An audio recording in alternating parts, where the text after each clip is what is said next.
Anything that is living has a soul. Anything that has growth, anything that has a metabolic function has a soul. And therefore, you see the metabolism is coming even in the very smallest beings. Smallest organisms, single-celled organisms also have that living form. Therefore, there's a soul in that. The same soul. The soul is never different. It's the same soul in the smallest particle, the same soul in the largest of beings, even totality.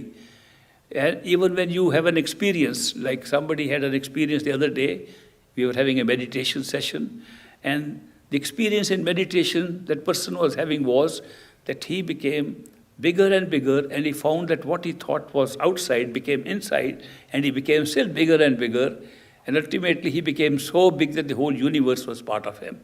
And he had that experience in a short session of meditation. And then I normally, after a meditation session, count 5 for them to open the eyes. So when I counted 1, 2, 3, 4, 5, at every count, he became smaller and smaller. At 5, he was his old self again and opened his eyes. So you are able to discover that your form can take any shape, any size. It doesn't matter. Consciousness exists in every particle.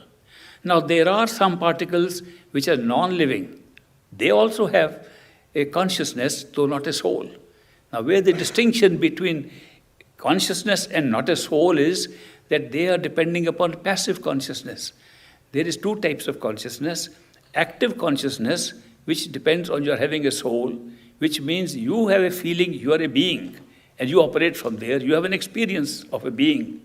And the passive consciousness is where, like this table has no soul, but if I don't see it with my own consciousness, it does not become available as a table.